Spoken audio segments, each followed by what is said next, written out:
Salam hər bir kəsə.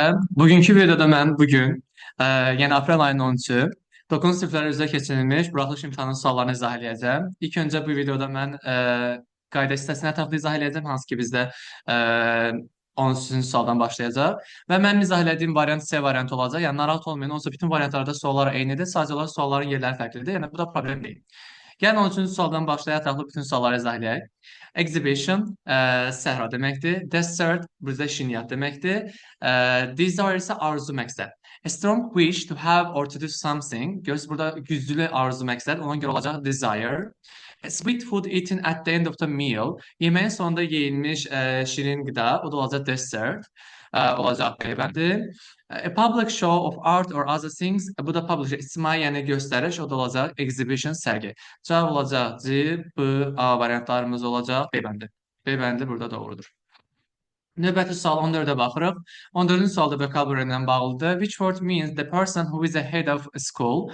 Sözün mənası hansıdır ki, məktəbin başçısı o da olacaq director, o da olacaq principal. 5-ci sinif sözüdür, hansı ki bu iki 5-ci sinif sözlərində var idi. Spy casus deməkdir, hairdresser bərber deməkdir, lawyer hüquqşünas deməkdir, operator elə operator deməkdir. 15-ci sual zaman mövzusuna bağlıdır. Bizdə görür ki, burada last month var. Last month keçmiş zamanı göstərir. Və uşaqlar burada sual işarəsi var. Sadəcə burada edit deyəndə sual işarəsi tam düşməyib. A bəndə are indiki zamandır. B-də will gələcəkdir. C-də have spent bitmiş zaman göstəricisidir. Y bəndə do indiki zamandır. Keçmişdə bir sual nə ilə verdik? Dillə. Ona görə D bəndimiz doğrudur. 16-cı sualda düzgün iki variantı seçin. Yəni transfer cəmdir. Ona görə işarə vəzifimiz də cəm olmalıdır. A bəndə bir səhv təkdir, Y bəndə bir səhv təkdir. Sonra ikinci sırada color var. Color da isimdir. Biz bilirik ki, B-də it apostrof B-dən sonra, yəni it-izdən sonra birbaşa isim gəlmir. Qalır C-lə D arasındadır. I like those trousers və these trousers. Bu şalvarı bəyənirəm və ya da o şalvarı bəyənirəm. But I don't like və amma deyir onun nəyini xoşlanmıram.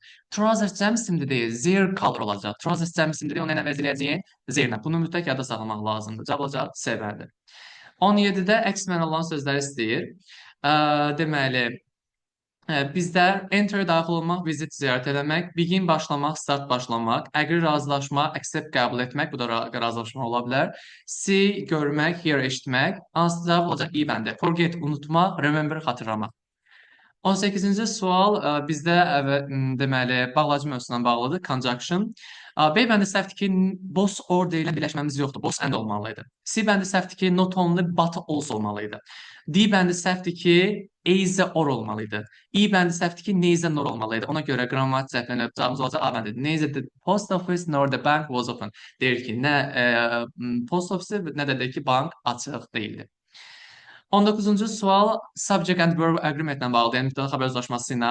Language courses. Demişik ki, iki ismi yanaşanda həmişə axırıncı ismimiz əsasdır. Courses cəm olduğuna görə 2 ilə 3 olacaq cavabımız. Ona görə variant olacaq B bəndi. Are-la were. Davam edirik 20-ci sualdan. 20-ci sualda bizdə passive voice çevirməyimiz istəyir. Someone bizim subjectimiz, stole bizim verbimiz, his suitcase objektimiz, a few days ago isə zaman zərfimizdir. Ona görə time yazıram. Deməli bizdə obyekt qarşıya gəlməlidir. Yəni nə? His suitcase. D bəndə səhvdir ki, mübtəda olduğu kimi qalır. Və stole hansı zamandır? Stilin keçmişi. Keçmiş zaman, düzdürmü? A bəndə was olan yerə heç bir vermək olmaz, getdi. B bəndə is indiki zamanda getdi. C-də has indiki zamanda getdi. Ona görə variantımız qalır I bəndi. His suitcase was stolen a few days ago. 21-ci sual. I met an old friend in the street while I was on my way home. Deməli, belə yanaşdaq, street sayıla bilən tək isimdir. Bunda artikel olmalı. Ona görə B ilə Y bəndi avtomatik çıxırıq. Sonra birinci səhvdə də old friend. Friend sayıla bilən tək isimdir, artikel mənəyi. Ona görə C bəndə getdi.